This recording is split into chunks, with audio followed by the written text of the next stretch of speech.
नमस्कार दोस्तों, स्वागत है आपका हमारे channel target for IAS and MPPSC with के। दोस्तों आज है 10 मई 2021 और आज 10 मई के साथ साथ कुछ करंट अफेयर हम लोग दोस्तों 9 मई का भी डिस्कस करेंगे, क्योंकि मैं बताना चाहूँगा हमारा संडे को वीडियो आता नहीं, संडे को मैं ऑफ रखता हूँ और जो कुछ थोड़े बहुत करंट अफेयर होते हैं, क्योंकि संडे को उतना अधिक करंट अफेयर होते नहीं, और जो कुछ करंट अफेयर होते हैं तो हम उसे नेक्स्ट दिन 10 मई को डिस्कस कर लेते हैं। दोस्तों काफ़ी अधिक इंपॉर्टेंट है, केंद्रीय मंत्री धर्मेंद्र प्रधान जिनका भी मध्य प्रदेश में दौरा था और उनके द्वारा कहाँ पर 25 MT का वॉल्टिंग प्लांट शुरू किया गया। दोस्तों वॉल्टिंग प्लांट स्पेशली जो गैस भरने के लिए प्लांट होता है उसको बोला जाता है, जहाँ पर सिलेंडर ले जाकर आप गैस फिलिंग करा सकते हैं। तो यह कहाँ पर इसे इस्टेब्लिश किया गया है, बीना, ग्वालियर, सीहोर या इनमें से कोई नहीं, तो इसको हम लोग डिस्कस करेंगे। साथ ही साथ दोस्तों हम लोग डिस्कस करेंगे काफ़ी अधिक इंपॉर्टेंट कि मध्य प्रदेश का दोस्तों पहला ऐसा अस्पताल जहाँ पर डायरेक्ट ऑक्सीजन प्राप्त होगी, 1000 बेड का अस्पताल है और उसका उद्घाटन कर दिया गया है। तो ऐसा डायरेक्ट अस्पताल कहाँ पर है दोस्तों? यहाँ पर डायरेक्ट से मेरा तात्पर्य है दोस्तों, अधिकतम जो कोविड सेंटर बन रहे हैं वहां पर किसी अन्य सोर्स के माध्यम से, अर्थात आप समझ सकते हैं टैंकर्स के माध्यम से या फिर सिलेंडर्स के माध्यम से ऑक्सीजन सप्लाई की जाएगी, परंतु यहां पर डायरेक्ट संयंत्र के माध्यम से ऑक्सीजन बेड्स पर प्रोवाइड की जाएगी, जिससे कि कभी भी ऑक्सीजन की कमी नहीं होगी। तो यह जो सेंटर है यह कहां पर बनाया जा रहा है, तो इसको भी हम डिस्कस करेंगे और भी अन्य इंपॉर्टेंट करंट अफेयर हम यहां पर डिस्कस करेंगे। तो चलिए शुरू करते हैं हमारा आज का current affair. If you visiting first time my channel, please subscribe my channel, hit bell icon, never miss out new update. If you want to join my telegram channel, link below description, you can go join my telegram channel. दोस्तों again आप लोगों से विनती करना चाहूँगा, अधिक से अधिक समय घर पर रहिए दोस्तों, और जिन लोगों का जो वैक्सीनेशन है वह शेड्यूल हो गया है, जाके वैक्सीनेशन सेंटर पर जाइए और वैक्सीन जरूर लगाइए दोस्तों। किसी भी प्रकार की जो अनर्गल बातें हैं उनमें ना आइए, क्योंकि आप लोग पढ़े लिखे हैं और आप लोगों का काम है समाज को जागरूक करना। अगर आपके घर के बड़े बूढ़े बुजुर्ग भी कतराते हैं वैक्सीन लगाने से, उनको समझाइए वैक्सीनेशन काफ़ी अधिक आवश्यक है दोस्तों, तभी जाके हम इस कोरोना महामारी को हरा पाएंगे। तो चलिए शुरू करते हैं हमारा करंट अफेयर। मध्य प्रदेश का पहला अस्थायी 1000 बेड अस्पताल जहां बेड तक डायरेक्ट ऑक्सीजन सप्लाई होगी की सुविधा है, तो यह कहां पर है? सागर, बीना, सारंगपुर, भोपाल या फिर इंदौर। दोस्तों इसका राइट आंसर है ऑप्शन नंबर 1, सागर, बीना में यह बनने जा रहा है। कई बार मैं आप लोगों को बता भी चुका हूं और आज मुख्यमंत्री शिवराज सिंह चौहान जी द्वारा काफ़ी इंपॉर्टेंट तरीके से इसके बारे में चर्चा की गई थी, तो इस करंट अफेयर को यहाँ पर मैंने शामिल किया दोस्तों। सागर, बीना में 1000 बेड का यह जो अस्पताल है यह बनाया जा रहा है। यहाँ पर क्या है? रिफाइनरी है दोस्तों, ओमान की सहायता से यहाँ पर रिफाइनरी है और उसी रिफाइनरी के माध्यम से दोस्तों ऑक्सीजन डायरेक्ट बेड पर सप्लाई होगी, अर्थात यहाँ पर किसी भी प्रकार के टैंकर की आवश्यकता नहीं है ऑक्सीजन को ले जाने के लिए, या किसी भी प्रकार के सिलेंडर की आवश्यकता नहीं है। यहाँ डायरेक्ट जो ऑक्सीजन है वह सप्लाई की जाएगी, कहाँ पर? लोगों के बेड्स पर डायरेक्ट ऑक्सीजन प्रोवाइड की जाएगी। बीना, सागर के अंदर यह है, तो यह काफ़ी अधिक इंपॉर्टेंट है जिसके बारे में मैंने आप लोगों को बताया। तो चलिए आइए देखते हैं नेक्स्ट क्वेश्चन। आने वाले समय में मध्य प्रदेश ऑक्सीजन के मामले में होगा आत्मनिर्भर, यह किसके द्वारा कहा गया? दोस्तों काफ़ी अधिक इंपॉर्टेंट है, और ऑक्सीजन के क्षेत्र में मध्य प्रदेश आत्मनिर्भर होगा, यह किसके द्वारा कहा गया है? आपका ऑप्शन नंबर 1 है मुख्यमंत्री, गृह मंत्री, राज्यपाल या फिर प्रधानमंत्री। इसका राइट आंसर है ऑप्शन नंबर 1, मुख्यमंत्री शिवराज सिंह चौहान जी द्वारा कहा गया है कि मध्य प्रदेश आगामी समय में ऑक्सीजन में क्या होगा? आत्मनिर्भर होगा। दोस्तों मुख्यमंत्री शिवराज सिंह चौहान जी द्वारा अभी कुछ समय से पहले मध्य प्रदेश के 52 जिलों हेतु, प्रत्येक जिले हेतु 1 करोड़ रुपए का आवंटन किया गया था, और टोटल कितना आवंटन किया गया था? 52 करोड़ रुपीस दिया गया था 52 जिलों के लिए। तो यह भी काफ़ी अधिक इंपॉर्टेंट है। किसके द्वारा दिया गया था? माननीय मुख्यमंत्री शिवराज सिंह चौहान जी द्वारा दिया गया था। मध्य प्रदेश के दोस्तों गृह मंत्री कौन है? नरोत्तम मिश्रा है, काफ़ी अधिक इंपॉर्टेंट है। साथ ही साथ यह संसदीय कार्य मंत्री एवं जेल मंत्री भी यही हैं। राज्यपाल आनंदीबेन पटेल है, मैं कई बार आप लोगों को बता चुका हूँ, और वह MP के साथ साथ UP की भी राज्यपाल है। और प्रधानमंत्री सभी को मालूम है कौन है? भारत के नरेंद्र मोदी जी। तो दोस्तों यहां पर हमने देखा मध्य प्रदेश ऑक्सीजन के मामले में होगा आत्मनिर्भर। दोस्तों ऑक्सीजन का सबसे बड़ा एक प्लांट मध्य प्रदेश में स्टेब्लिश किया जा रहा है, काफी पहले से ही स्टेब्लिश किया जा रहा है, जिसे ऑक्सीजन हब के रूप में बनाया जाएगा। होशंगाबाद के पास है दोस्तों, बाबई नामक एक जगह है, वहां पर इसे स्टेब्लिश किया जाएगा। दोस्तों होशंगाबाद का यह बाबई वही जगह है जहां पर माखन लाल चतुर्वेदी जी का जन्म हुआ था, तो यह भी काफी अधिक इंपॉर्टेंट है, आपको याद रखना है। होशंगाबाद काफी सारे कवियों का जो जन्मस्थली भी रही है, तो इसको भी आपको याद रखना है। चलिए आइए देखते हैं क्या है नेक्स्ट न्यूज। आने वाले समय में मध्य प्रदेश ऑक्सीजन के मामले में भी होगा आत्मनिर्भर। मुख्यमंत्री शिवराज सिंह चौहान जी ने कहा, केंद्र एवं मध्य प्रदेश शासन मिलकर निरंतर कर रहे हैं कार्य, संकट के समय में सौगात साबित होगा यह अस्पताल। पेट्रोलियम मंत्री श्री प्रधान ने कहा, क्योंकि वो अभी इस समय मध्य प्रदेश के दौरे पर हैं दोस्तों। धर्मेंद्र प्रधान इनका नाम है दोस्तों, और यह भारत के हमारे पेट्रोलियम मंत्री हैं। प्रदेश का पहला अस्थायी 1000 बेड, जहां पर ऑक्सीजन बेड तक डायरेक्ट ऑक्सीजन सप्लाई होगी। तो यह काफी अधिक इंपॉर्टेंट है। डायरेक्ट जो हमारी रिफाइनरी है उसके माध्यम से यह ऑक्सीजन सप्लाई की जाएगी, तो बीना में यह है। मुख्यमंत्री श्री शिवराज सिंह चौहान ने कहा कि प्रदेश का पहला ऑक्सीजन सप्लाई आधारित अस्थायी अस्पताल है, जहां पलंग तक डायरेक्ट ऑक्सीजन पाइपलाइन रहेगी। यह अस्पताल सर्व सुविधा युक्त बनाया जा रहा है। तो दोस्तों यहाँ पर पाइपलाइन के माध्यम से ऑक्सीजन डायरेक्ट रिफाइनरी के माध्यम से प्रोवाइड की जाएगी, और ऐसा यह प्रथम अस्पताल होगा मध्य प्रदेश का। काफी अधिक इंपॉर्टेंट यह न्यूज है दोस्तों। इसके साथ ही साथ आपको दोबारा से रिवाइज करा देता हूं, वैसे ही कई बार रिवाइज करा चुका हूं। मध्य प्रदेश का सबसे बड़ा जो कोविड सेंटर है दोस्तों, वह कहां पर है? वह इंदौर में है, और इसके 200 बेड्स को शुरू भी कर 600 बेड को सॉरी दोस्तों इसके 600 बेड को शुरू भी कर दिया गया है। और साथ ही साथ मैंने आप लोगों को बताया था 1000 बेड का कहां पर है? यही है, बीना में है, और कुछ अन्य है जहां पर बनाने की कोशिश की जा रही है दोस्तों। और 2 दिन में जो ऑक्सीजन के प्लांट है वह तैयार कहां पर किए गए थे? तो रीवा में मात्र 2 दिन में ऑक्सीजन के प्लांट लगाए गए थे। तो चलिए आइए देखते हैं मुख्यमंत्री के साथ किस केंद्रीय मंत्री ने बीना में बन रहे अस्थायी अस्पताल का किया निरीक्षण। आपका ऑप्शन नंबर 1 है धर्मेंद्र प्रधान, राजनाथ सिंह, प्रहलाद पटेल या फिर अमित शाह। तो इसका राइट आंसर है ऑप्शन नंबर 1। सभी को मालूम है, अभी मैंने आप लोगों को बताया था, मुख्यमंत्री के साथ केंद्रीय पेट्रोलियम मंत्री धर्मेंद्र प्रधान ने भी किया था अस्थायी अस्पताल का, जो कि बीना में बन रहा है। और यह काफी अधिक इंपॉर्टेंट है। क्यों इंपॉर्टेंट है? क्योंकि यह एकमात्र ऐसा अस्पताल है मध्य प्रदेश का जो कि डायरेक्ट सप्लाई करेगा बेड पर दोस्तों। सीधा आपकी जो रिफाइनरी है उसके माध्यम से सीधी ऑक्सीजन पाइपलाइन के माध्यम से लोगों के बेड तक पहुंचेगी, और इसमें निरंतर ऑक्सीजन की आपूर्ति बनी रहेगी, किसी भी प्रकार की कोई भी कमी नहीं होगी दोस्तों। राजनाथ सिंह कौन है दोस्तों? राजनाथ सिंह भारत के हमारे आपके रक्षा मंत्री हैं। प्रहलाद पटेल कौन है दोस्तों? मध्य प्रदेश के दमोह से यह चुनकर जाते हैं, सांसद हैं और पर्यटन राज्य मंत्री हैं यह। तो यह काफी अधिक इंपॉर्टेंट। अमित शाह सभी को मालूम है भारत के गृह मंत्री हैं। तो चलिए आइए देखते हैं पेट्रोलियम। मुख्यमंत्री श्री शिवराज सिंह चौहान और केंद्रीय पेट्रोलियम प्राकृतिक मंत्री धर्मेंद्र प्रधान ने रविवार को सागर जिले के बीना में BORL के निकट नवनिर्मित अस्थायी 1000 बिस्तर की अस्थायी कोविड अस्पताल का निरीक्षण किया और अस्पताल के निर्माण संबंधी में बैठक भी ली। तो अब देखते हैं काफी अधिक अन्य इंपॉर्टेंट एक करंट अफेयर है दोस्तों। किस कंपनी के माध्यम से मध्य प्रदेश के मंडला, डिंडोरी, बालाघाट, सिवनी एवं नरसिंहपुर जिलों में सर्व सुविधा युक्त कोविड सेंटर बनाए जाएंगे? तो यह काफी अधिक इंपॉर्टेंट है दोस्तों। मध्य प्रदेश में कौन सी यह कंपनी है जिसके द्वारा मध्य प्रदेश के मंडला, डिंडोरी, बालाघाट, सिवनी और नरसिंहपुर में इस कोविड केयर सेंटर बनाए जाएंगे? तो आपका ऑप्शन नंबर 1 है मोइल कंपनी, मित्रा कंपनी, वंसल कंपनी या फिर इनमें से कोई नहीं। दोस्तों इसका राइट आंसर है ऑप्शन नंबर 1 मोइल नामक एक कंपनी है जिसके द्वारा मध्य प्रदेश के मंडला, डिंडोरी, बालाघाट, सिवनी और नरसिंहपुर जिलों में क्या बनाए जाएंगे? सर्व सुविधा युक्त कोविड सेंटर बनाए जाएंगे। चलिए आइए, जब इन जिलों का जिक्र हुआ है तो इनसे संबंधित कुछ इंपॉर्टेंट फैक्ट आप लोगों को बता देता हूं। तो सबसे पहले देखते हैं मंडला दोस्तों। मंडला क्यों खास है दोस्तों? यहां पर कान्हा केसरी राष्ट्रीय उद्यान है। कान्हा केसरी राष्ट्रीय उद्यान क्यों इंपॉर्टेंट है दोस्तों? लगभग 900 किलोमीटर में यह विस्तृत है।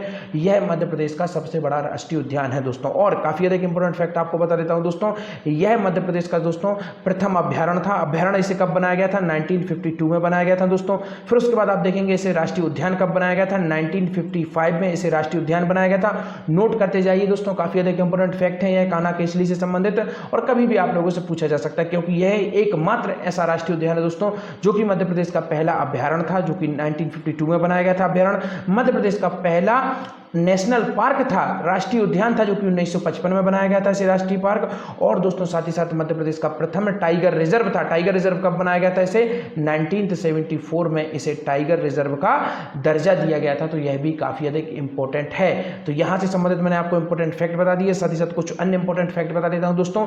जो कान्हा केसरी राष्ट्रीय उद्यान है दोस्तों, यहां से 2 नदियां गुजरती हैं। 2 नदियां कौन कौन सी? इनके नाम लिख लीजिए। सुपर्ण, याद रख लीजिए सुपर्ण, और दूसरी है बंजर। याद रखिए, सुपर्ण और बंजर नदियों की घाटी के बीच में ही यह राष्ट्रीय उद्यान स्थित है दोस्तों। यह दोस्तों मध्य प्रदेश का एकमात्र ऐसा राष्ट्रीय उद्यान है जहां पर किसकी व्यवस्था है दोस्तों, हवाई पट्टी की व्यवस्था है, अर्थात यहां पर हवाई जहाज डायरेक्ट लैंड करते हैं, हवाई जहाज के माध्यम से लोग आ सकते हैं। और दोस्तों नाइट सफारी शुरू करने वाला भी है, प्रथम राष्ट्रीय उद्यान भी था, तो यह भी आपको याद रखना है दोस्तों। इसके साथ ही साथ आपको और इंपॉर्टेंट फैक्ट बता देता हूं, इस राष्ट्रीय उद्यान की दोस्तों सबसे ऊंची जो चोटी है उसका नाम क्या है दोस्तों, बामनी। याद रख लीजिए, बामनी की दरार। याद रखिए, बामनी की दरार, लिख लीजिए इसको, वामनी की दरार। इस जो राष्ट्रीय उद्यान है कान्हा केसरी राष्ट्रीय उद्यान, इसकी सबसे ऊंची चोटी बामनी की दरार नामक है, तो यह भी आपको याद रखना है दोस्तों। मध्य प्रदेश का ऐसा कौन सा राष्ट्रीय उद्यान है जहां पर जो बाघ हैं, शेर हैं, उनका घनत्व सबसे अधिक है, तो वह है दोस्तों बांधवगढ़ राष्ट्रीय उद्यान। काफी अधिक इंपॉर्टेंट दोस्तों, बांधवगढ़ राष्ट्रीय उद्यान यह कहां पर है, उमरिया में है दोस्तों। और यहां पर कौन सी नदी बहती है, तो यह भी काफी अधिक इंपॉर्टेंट है, लिख लीजिए नाम, चरण गंगा। याद रखिए कौन सी नदी यहां से गुजरती है, चरण गंगा नदी गुजरती है दोस्तों। इसकी स्थापना कब हुई थी, 1968 में इसकी स्थापना हुई थी। और यह दोस्तों टाइगर रिजर्व कब बना था, 1992 और 93। इसको याद रख लीजिए, मैं दूसरे कलर से लिख देता हूं, 1992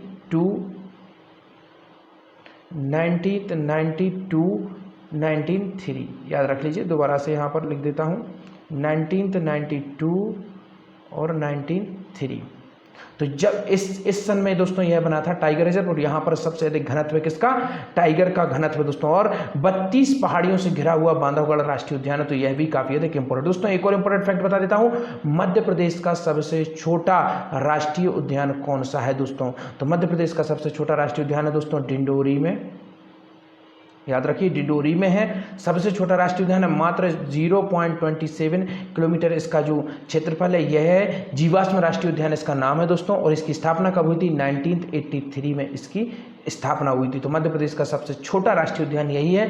मध्य प्रदेश का सबसे बड़ा राष्ट्रीय उद्यान कौन सा है, जो कि मैंने आप लोगों को बता दिया है, कान्हा केसरी राष्ट्रीय उद्यान है, जो कि मध्य प्रदेश का सबसे बड़ा राष्ट्रीय उद्यान है। कौन सा राष्ट्रीय उद्यान है दोस्तों, कान्हा केसरी राष्ट्रीय उद्यान मध्य प्रदेश का सबसे बड़ा राष्ट्रीय उद्यान है दोस्तों। इसके बाद आपको बताना चाहूंगा दोस्तों, मध्य प्रदेश का एक और एकमात्र ऐसा अभ्यारण्य, यहां पर काफी याद रखिए, अभयारण्य, मध्य प्रदेश का एकमात्र ऐसा अभयारण्य दोस्तों जो कि अभयारण्य के साथ साथ टाइगर रिजर्व भी है। मध्य प्रदेश के अधिकतम जो टाइगर रिजर्व है दोस्तों, वह क्या है, वह नेशनल पार्क है, परंतु एकमात्र ऐसा अभयारण्य जो कि टाइगर रिजर्व में शामिल है, उसका नाम क्या है, राता पानी। याद रखिए क्या नाम है, राता पानी। और यह कहां पर है, रायसेन में है दोस्तों। याद रखना है आपको, रायसेन से ही दोस्तों कुमारा नामक एक गांव है जहां से बेतवा नदी का उद्गम होता है, तो यह भी काफी अधिक इंपॉर्टेंट है। और रायसेन में ही दोस्तों भीमबेटका की गुफाएं हैं, रायसेन में ही दोस्तों सांची का स्तूप भी है, तो काफी अधिक इंपॉर्टेंट है रायसेन। तो आपको याद हो जाना चाहिए। मध्य प्रदेश के जो इंपॉर्टेंट फैक्ट थे अभ्यारण्य से संबंधित, वो मैंने आपको बताने की पूरी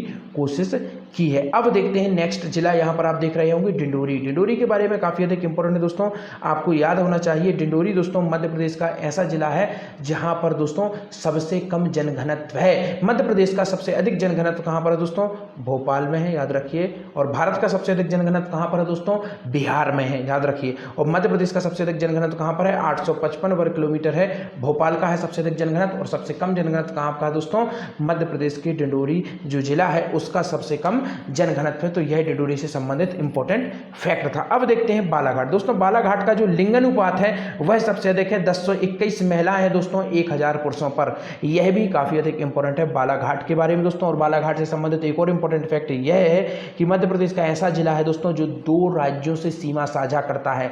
बता देता हूं आपको कहां पर इसका जो कहाँ पर यह स्थित है, यह हमारे मध्य प्रदेश का मैप है। और यहाँ पर आप देखेंगे, यहाँ पर बालाघाट आपको लगेगा लगभग इसी क्षेत्र में रहता है। तो इस तरफ आप देखेंगे छत्तीसगढ़ से यह सीमा बनाता है, और इस तरफ आप देखेंगे यह सीमा किससे बनाता है, यह सीमा बनाता है दोस्तों महाराष्ट्र से। तो 2 जो आपके राज्य हैं उनसे सीमा बनाने वाले जो जिलों हैं उनमें बालाघाट भी है, तो यह भी आपको याद रखना है दोस्तों। मध्य प्रदेश का सबसे पूर्वी जिला यहाँ पर आप देखेंगे सिंगरौली है। ये इसे मध्य प्रदेश की क्या बोला जाता है दोस्तों, ऊर्जा राजधानी भी कहा जाता है दोस्तों। सिवनी से संबंधित इंपॉर्टेंट फैक्ट यह है कि दोस्तों इसे मध्य प्रदेश का लखनऊ कहा जाता है। क्यों इसे लखनऊ कहा जाता है? क्योंकि यहाँ पर रेशम का काम सर्वाधिक होता है, तो यह भी काफी अधिक इंपॉर्टेंट। नरसिंहपुर, इसको याद रखिए दोस्तों, नरसिंहपुर काफी अधिक इंपॉर्टेंट है। क्यों इंपॉर्टेंट है? क्योंकि गन्ना अनुसंधान केंद्र कहाँ पर है? नरसिंहपुर में ही दोस्तों। नर्मदा नदी भी यहीं से गुजरती है, यहाँ से उद्गम नहीं होता परंतु दोस्तों इस जिले से गुजरती है, क्योंकि नर्मदा नदी कितने जिलों से गुजरती है ये आपको मालूम होना चाहिए। मध्य प्रदेश के 15 जिलों से नर्मदा नदी गुजरती है, तो इसको आपको याद रखना है। मध्य प्रदेश के कितने जिलों से नर्मदा नदी गुजरती है? 15 जिलों से गुजरती है। और नर्मदा जो यात्रा निकाली गई थी वह 16 जिलों से निकाली गई थी, तो इसे भी आपको याद रखना है। 15 जिलों से नर्मदा गुजरती है, परंतु जो नर्मदा विकास यात्रा निकाली गई थी, नर्मदा बचाओ आंदोलन, उसके अंतर्गत यात्रा निकाली गई थी, वह कहाँ से निकाली जा गई थी? यहीं से निकाली गई थी, तो यह भी काफी अधिक इंपॉर्टेंट है। नरसिंहपुर से संबंधित मैंने आपको पूरे के पूरे फैक्ट बता दीजिए। मध्य प्रदेश का एकमात्र ऐसा जिला है जहां पर गन्ना का उत्पादन काफी अधिक मात्रा में किया जाता है। गुड़ का उत्पादन भी यहाँ पर एक स्थान है, करेली है, वहां पर गुड़ काफी अधिक फेमस है और उसे जीआई टैग के बारे में भी बात की जा रही है। तो चलिए आइए देखते हैं नेक्स्ट क्वेश्चन। मध्य प्रदेश में कितने पीएसए ऑक्सीजन प्लांट लगेंगे? काफी अधिक इंपॉर्टेंट है। मध्य प्रदेश में कितने पीएसए ऑक्सीजन प्लांट लगेंगे? आपका ऑप्शन नंबर 1 है 11, 22, 54 या फिर 44। इसका राइट आंसर है ऑप्शन नंबर 1 दोस्तों। मध्य प्रदेश में 11 पीएसए प्लांट लगाए जाएंगे, पीएसए ऑक्सीजन प्लांट्स लगाए जाएंगे मध्य प्रदेश में। कितने? 11। तो यह भी काफी अधिक इंपॉर्टेंट है। तो देखते हैं, मंडला, डिंडोरी, बालाघाट, सिवनी एवं नरसिंहपुर में प्रारंभ होंगे सर्व सुविधा युक्त कोविड केयर सेंटर। तो कौन कौन सी जगह है दोस्तों? मंडला है, डिंडोरी है, बालाघाट है, सिवनी है एवं नरसिंहपुर में प्रारंभ होंगे सर्व सुविधा युक्त कोविड केयर सेंटर। तो देखते हैं क्या है पूरी न्यूज, तो इसको हम डीपली तरीके से कवर करेंगे। 11 पीएसए ऑक्सीजन प्लांट लगेंगे मध्य प्रदेश में।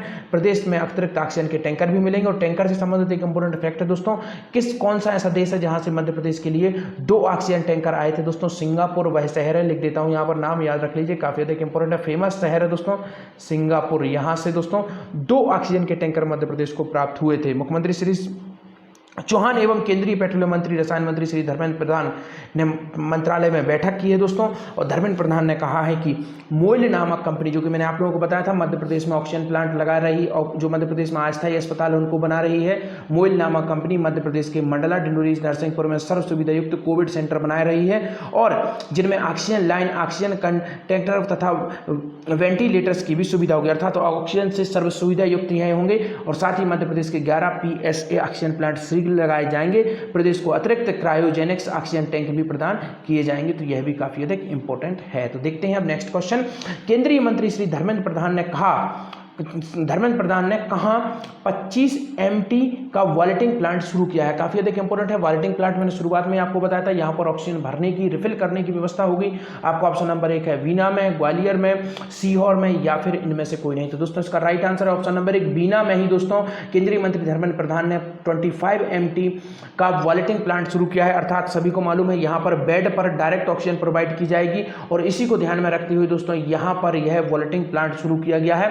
इसके माध्यम से क्या होगा? ऑक्सीजन की रिफिलिंग की जाएगी। अगर किसी को आवश्यक है तो यहाँ पर डायरेक्ट टैंक आके ऑक्सीजन को प्राप्त कर सकते हैं, जिससे कि ऑक्सीजन की कमी नहीं हो पाएगी और प्रदेश के अन्य हिस्सों में ऑक्सीजन को प्रोवाइड किया जाएगा। तो देखते हैं, बीना में 25 MT का वॉलेटिंग प्लांट भी शुरू किया। केंद्रीय मंत्री धर्मेंद्र प्रधान ने कहा कि बीना में वॉलेटिंग प्लांट भी शुरू किया जाएगा, जो प्रतिदिन 25 MT ऑक्सीजन सिलेंडर में भरेगा। बीना में ऑक्सीजन की उपलब्धता के लिए 91 MT के 2 ऑक्सीजन प्लांट की टेस्टिंग व कमीशनिंग हो गई है। तो यह भी काफी अधिक इंपॉर्टेंट है। कुछ इंपॉर्टेंट फैक्ट आपको बता देता हूं मुख्यमंत्री कोविड उपचार योजना से संबंधित। तो यहां पर आपको बता देता हूं, योजना के हैं 3 मुख्य घटक। प्रदेश के समस्त शासकीय चिकित्सालयों, महाविद्यालयों द्वारा संचालित अस्पतालों में दोस्तों क्या मिलेगा? मरीजों को निःशुल्क उपचार मिलेगा। शासकीय अस्पतालों में दोस्तों 995 है ICU, HCU वार्ड, 13,334 ऑक्सीजन युक्त बेड एवं 20,601 आइसोलेशन बेड उपलब्ध होंगे। द्वितीय घटक, तृतीय घटक, यहाँ पर काफी अधिक इंपॉर्टेंट फैक्ट है दोस्तों। इनको मैं आप लोगों को यहाँ पर नहीं बताऊंगा, जो कि काफी अधिक इंपॉर्टेंट भी है और कुछ इंपॉर्टेंट नहीं भी हैं। तो जो इंपॉर्टेंट थे वह मैंने आपको बता दिया। इन सबको जो PDF है वहां पर जाकर आप इसे डीपली तरीके से देख सकते हैं। यहाँ पर उतना अच्छा डायरेक्टली आपको दिख भी नहीं रहा होगा, तो सॉरी, आप सीधा जाके PDF में देख सकते हैं, इसे जूम करके देख सकते हैं काफी डीपली तरीके से, और जो चीजें आपको इंपॉर्टेंट लगे उनको आप नोट भी कर सकते हैं। तो चलिए आइए देखते हैं आज का आपका क्वेश्चन दोस्तों, जिस तरीके से डेली बेसिस पर पूछता हूं मैं आप लोगों से क्वेश्चन, तो आज का आपका क्वेश्चन है दोस्तों, मध्य प्रदेश के आर्थिक रूप से कमजोर परिवारों के लिए निःशुल्क कोविड उपचार हेतु कौन सी योजना लागू की गई है। दोस्तों बताना चाहूंगा, जो लोग पहली बार इस चैनल को विजिट कर रहे हैं, अगर आप इन क्वेश्चन के आंसर नहीं दे पा रहे हैं तो इस वीडियो के लास्ट में दोस्तों 20 सेकंड जब लास्ट बचेंगे तब आपको एक लिंक मिलेगी, वीडियो आपकी स्क्रीन पर शो होगी। उस स्क्रीन पर जैसे ही आप क्लिक करेंगे उसके माध्यम से आप हमारे लास्ट दिन के करंट अफेयर, जो कि 8 मई का करंट अफेयर था, उसकी वीडियो में आप पहुंच जाएंगे और उस वीडियो में आपको इन सब क्वेश्चन के आंसर मिल जाएंगे, क्योंकि यह 8 मई का करंट अफेयर है जिसे हमने डिस्कस किया था और उसी का हम क्वेश्चन आप लोगों से पूछ रहे हैं। क्यों मैं आपसे करंट से संबंधित क्वेश्चन पूछता हूं? क्योंकि आपका रिवीजन हो जाता है, 1 या 2 दिन पहले का ही करंट अफेयर का क्वेश्चन मैं आप लोगों से पूछता हूं। तो चलिए आइए, आपको बताना है मध्य प्रदेश के आर्थिक रूप से कमजोर परिवारों के लिए निःशुल्क कोविड उपचार हेतु कौन सी योजना लागू की गई है, इसके बारे में आपको बताना है। नेक्स्ट आपका क्वेश्चन है दोस्तों, मुख्यमंत्री कोविड उपचार योजना के अंतर्गत कौन से कार्डधारी लोगों का निःशुल्क उपचार किया जाएगा। और थर्ड आपका क्वेश्चन है दोस्तों, मध्य प्रदेश के कितने नगरीय निकाय दोस्तों ODF+2 प्रमाणीकरण प्राप्त करने में हुए हैं सफल, और यह भी काफी अधिक इंपॉर्टेंट है, नगरीय निकाय से संबंधित यह क्वेश्चन है दोस्तों। इसी के साथ आपके पूरे के पूरे क्वेश्चन हैं वो समाप्त होते हैं दोस्तों। वीडियो अगर अच्छी लगी हो तो लाइक करिए, चैनल को सब्सक्राइब करिए दोस्तों। आपका एक सब्सक्राइब, आपका एक लाइक और आपका एक शेयर हमारा मोटिवेशन बढ़ाने में काफी अधिक कार्य करता है दोस्तों। आप सभी के जो आमंत्रण है, आप सभी के जो आप लोगों के विचार है वह आमंत्रित है मेरे कमेंट सेक्शन में। आप लोगों के जो भी विचार है, जो भी आप लोगों को कमी लगती है दोस्तों, बिल्कुल परिवार की तरह आप बोल सकते हैं दोस्तों। और जो कुछ आप लोगों को आवश्यकता लगती है वह भी आप लोग मुझसे पूछ सकते हैं। और साथ ही साथ यह भी बता देता हूं दोस्तों, MPPSC का जो मैंने बनाई थी पूरी की पूरी वीडियो, उसको मैंने अपलोड कर दिया है, उसको भी आप देख सकते हैं। तो thank you so much watching this video.